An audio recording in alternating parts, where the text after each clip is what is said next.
Welcome back. Thanks for joining us. As you see, President Trump right now has announced new measures imposing tariffs on automobiles. President moments ago signed an executive order that he said imposes a 25% tariff on all cars. Well, this is what a definition of an import is, not made in the United States. During comments in the Oval Office, the president said this measure could lead car makers here in the United States bringing back factories, maybe from elsewhere. I will just say, before we get to our political panel, that the car makers themselves have said that's not exactly what's going to happen, and certainly not immediately. That process would take 3 to 5 years minimum. Liza Acevedo and Justin Sayfie join me here at the desk. Liza, former director of communications for then second gentleman Doug Emhoff. Justin, former senior policy advisor to then Governor Jeb Bush, and very familiar with Susie Wiles and lots of other Florida Republicans close to the Trump White House. Great to have you both here.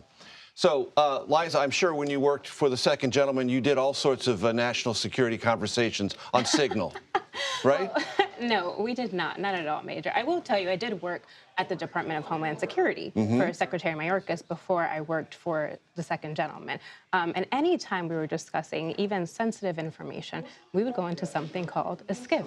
If I had to brief the Secretary of Homeland Security, and help my audience remember what that acronym stands for, SCIF. Well, Secured Compartmented Information Facility. You got it. We were not using Signal as a way to distribute sensitive or confidential information. So when I think about what this White House is doing right now, frankly, I feel like they're just lying and gaslighting to the American public, and I don't understand it. This was confidential information that was in those messages. They need to own it. And on top of that, Major, where I think it's completely not acceptable, is they put the lives of service members, of our men and women in military, in uniform, on the line, and I feel like that's completely unacceptable. Justin, you know that there is an option for any White House in a difficult situation, particularly one of its own creation. I've covered White Houses dating back to 2000. You have two options. String out a story by mucking up your initial reaction or owning something, calling it what it is, and then moving on. The White House is still struggling with option one.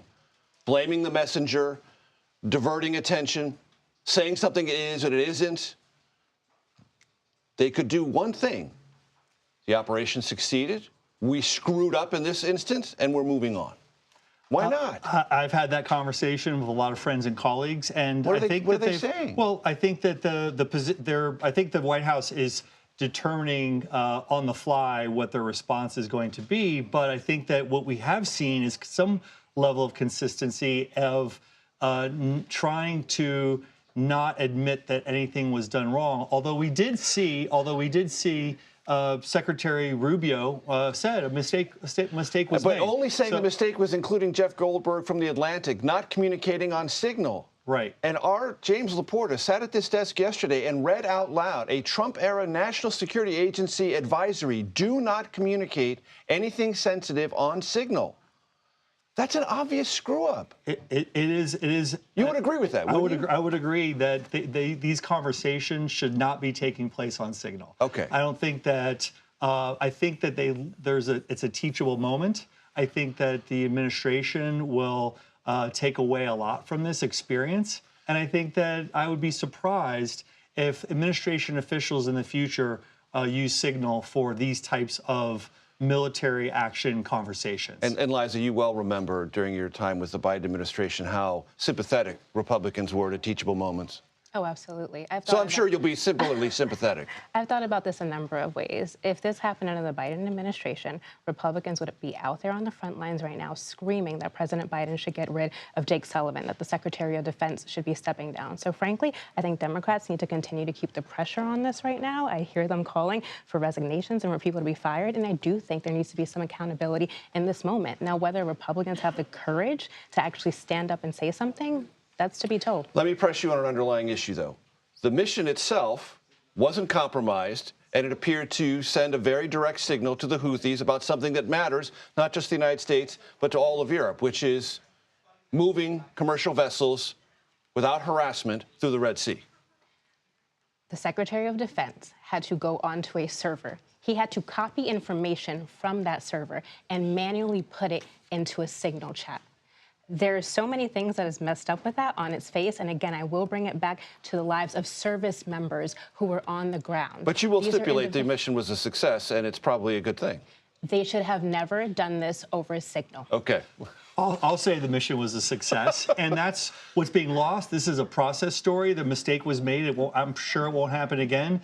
And the mission itself was a success, which is why I think at the end of the day, it's not going to be tremendously politically damaging to the administration, because at the end of the day, it's about sending a message to Iran that you have a different administration than the Biden administration that let the Houthis operate without penalty and without consequence. Let's quickly get to tariffs. Justin, are you confident that wherever the president lands on tariffs, now with 25% on autos, maybe auto parts, which will inevitably raise sticker prices for American consumers, everyone pretty much agrees to that. Is that going to work politically? Well, we'll see. I mean, I think that the What's your president. hunch? Well, I think that I don't know. Okay. And it depends on who the tariffs are applied to. We just saw the announcement you just made about the executive order that was signed today. But the attempt is to try to bring more manufacturing and increase the U.S. industrial base. It may be successful. Economists differ on whether it will be. Clearly, there's a trade imbalance with the United States. We have massive trade deficits with countries around the world, with Europe, with Asia, and President Trump's trying to rebalance it. It's very similar. I'm old enough to remember Ross Perot talking about a giant sucking sound in the 1992 presidential debate. So this is not a new issue. It's an issue that's been at the forefront of U.S. economic policy and trade policy for 3 decades. I covered Ross Perot's campaign in 1992. That was a reference to NAFTA.